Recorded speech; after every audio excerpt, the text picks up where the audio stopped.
अब जैसा कि आप जानते हैं कि मैं ब्लड ग्लूकोज लेवल को बहुत ज़्यादा महत्व देता हूं, और वो इसलिए क्योंकि लेटेस्ट साइंटिफिक स्टडीज़ हमें साफ साफ बताती हैं कि एक दिन के दौरान हमारी ब्लड ग्लूकोज लेवल जितने ज़्यादा समय तक नॉर्मल रेंज में या एक स्टेबल रेंज में बनी रहती है, उतनी ही हमारी अन्य हेल्थ पैरामीटर्स भी सही जोन में बने रहते हैं। और इसीलिए मैं ग्लूकोज क्लियरिंग वॉक को भी बहुत ज़्यादा तवज्जो देता हूं, और उसके बारे में नरिशिंग काका चैनल पर कई वीडियोस भी बना चुका हूं। और उन वीडियोस में मैं किसी मिठाई या किसी डेजर्ट या किसी आइसक्रीम या इस तरह के किसी अन्य रिफाइंड कार्बोहाइड्रेट के खाने के तुरंत बाद ग्लूकोज क्लियरिंग वॉक करने की सलाह देता हूं। और अक्सर इस चैनल के कई व्यूअर्स पलटकर कहते हैं कि उनके लिए इस तरह की एक्टिविटी के लिए समय निकालना मुश्किल होता है। तो आज हम इस मुश्किल को कुछ आसान करने की कोशिश करेंगे इस वीडियो में, और उसे आसान बनाने के लिए मैं आपसे अपने द्वारा अपनाए जाने वाले कुछ बेसिक फंडामेंटल तरीकों के बारे में बात करूंगा। यदि मैं आपको अपनी बात बताऊं तो मैं अक्सर अपना लंच काम करते वक्त अपने कंप्यूटर के सामने ही खाता हूं, जिसका मतलब है कि मैं लंच खाते वक्त अपने काम में मशगूल रहता हूं, और अपने काम को मैं बहुत ज़्यादा पसंद करता हूं, और इसीलिए मैं उससे आधे घंटे के लिए भी खाते वक्त नहीं छोड़ना चाहता। लेकिन उसके बावजूद भी मैं ग्लूकोज क्लियरिंग वॉक के लिए समय ज़रूर निकालता हूं। और जैसे ही मैं अपना लंच ख़त्म करता हूं, वैसे ही चप्पल पहनकर ही अपने घर से बाहर निकल जाता हूं। और इस आधे घंटे की वॉक का डबल फ़ायदा उठाने के लिए मैं वॉक करते वक्त अपने मित्रों से या अपने बिजनेस कॉन्टैक्ट से जो भी फ़ोन कॉल्स करनी होती हैं, उन्हें उसी वक्त मैं पूरा कर लेता हूं। इसके चलते मेरा कुछ सोशल कांटेक्ट भी बना रहता है, कुछ बिजनेस की कॉल्स भी हो जाती हैं, और एट द सेम टाइम मेरी ग्लूकोज क्लियरिंग वॉक भी हो जाती है, जिसके चलते मेरे ब्लड ग्लूकोज में उतना बड़ा जंप नहीं आता जो कि उस लंच के खाने की वजह से आने वाला था।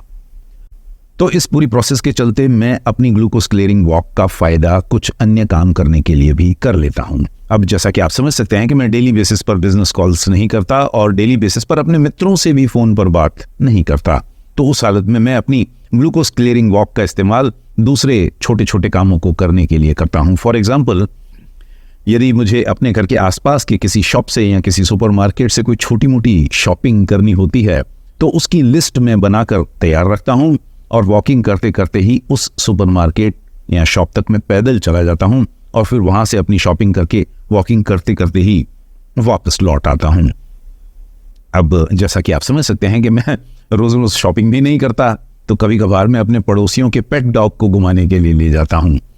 उसके 2-3 फायदे होते हैं। पहला तो यही कि वो पेट डॉग बहुत ज़्यादा खुश हो जाता है मेरे से, क्योंकि अधिकतर एनिमल्स को घर से बाहर जाने में मज़ा आता है, उनको वॉकिंग में बहुत मज़ा आता है, और उसकी वजह से मेरी उस पेट डॉग से कुछ ज़्यादा दोस्ती हो जाती है, ज़्यादा गहरी हो जाती है। और अगली बार जब भी मैं उस पड़ोसी के घर जाता हूँ, तो वो पेट मेरे कंधों पर अपने पाँव रख के मेरे चेहरे को चारों तरफ से अच्छी तरह से चाट कर साफ कर देता है। इसके अलावा जब मैं उस पेट को लेकर बाहर जाता हूँ, तो मुझे अन्य पेट ओनर्स से मिलने का और बात करने का एक और बेहतरीन मौका भी मिलता है, और उससे मेरा सामाजिक दायरा बढ़ते जाता है। कभी कभी जब मेरे पड़ोसी अपने घर पर नहीं होते और उनके बच्चे स्कूल से लौट रहे होते हैं, तो मैं अपने लंच को थोड़ा बहुत आगे पीछे करके अपनी ग्लूकोज क्लियरिंग वॉक उनके स्कूल बस के समय से थोड़ी सिंक्रोनाइज कर लेता हूं, और उससे उन बच्चों को भी मैं कलेक्ट कर लेता हूं, और मेरी शुगर क्लियरिंग वॉक भी उस वक्त पूरी हो जाती है। मेरी बॉडी भी खुश रहती है, और मेरे पड़ोसी भी मुझसे प्रसन्न रहते हैं।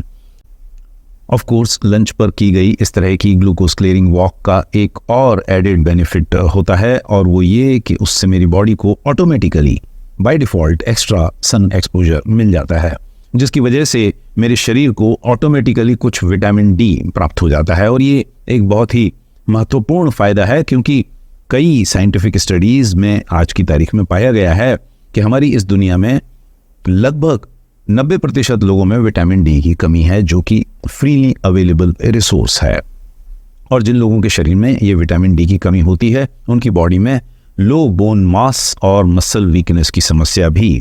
पाई जाती है, और इसके चलते उन्हें बोन फ्रैक्चर और ऑस्टियोपोरोसिस जैसे बोन डिसऑर्डर्स होने की रिस्क भी बढ़ जाती है। और विटामिन डी की कमी कई लोगों में आगे चलकर टाइप 2 डायबिटीज़ और हाइपरटेंशन की रिस्क को भी बढ़ा सकती है। और इस ग्लूकोज क्लियरिंग वॉक की वजह से मैं कोशिश करता हूँ कि मेरी गिनती उन 90% लोगों में ना होकर उन 10% लोगों में हो जिनकी बॉडी में विटामिन डी की मात्रा एक सफिशिएंट ऑप्टिमम लेवल पर बनी रहती है। अब यहाँ इन सब एग्जाम्पल्स में मैंने लंच का नाम लिया, और वो इसलिए क्योंकि अधिकतर समय, जैसा कि आप जानते हैं, मैं इंटरमिटेंट फास्टिंग करता हूँ और मेरे ब्रंच या लंच में कोई विशेष फर्क नहीं होता। लेकिन यदि आप इंटरमिटेंट फास्टिंग नहीं करते, यदि आप एक दिन में 3 नॉर्मल मील्स खाते हैं, ब्रेकफास्ट, लंच और डिनर, और उसके बीच में सुबह 10-11 बजे कुछ स्नैक्स खाते हैं, या शाम को 4, 4:30, 5, 6 बजे कुछ और स्नैक्स खाते हैं, तो आप उन स्नैक्स को खाने के बाद भी इस ग्लूकोज क्लियरिंग वॉक का फ़ायदा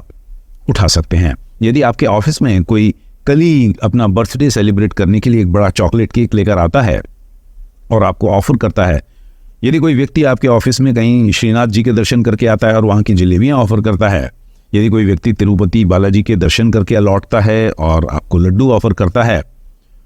तो इस तरह के रिफाइंड कार्बोहाइड्रेट्स खाने के बाद भी आप इसी ग्लूकोज क्लियरिंग वॉक का फ़ायदा उठा सकते हैं और उस नए शुगर ऑनस्लॉट को कुछ हद तक कम कर सकते हैं। दूसरे शब्दों में, ग्लूकोज क्लियरिंग वॉक का फ़ायदा सिर्फ लंच पर ही नहीं लेना चाहिए, बल्कि हर उस मौके पर लेना चाहिए जब आप रिफाइंड कार्बोहाइड्रेट्स बड़ी मात्रा में खाने वाले हों या खा चुके हों।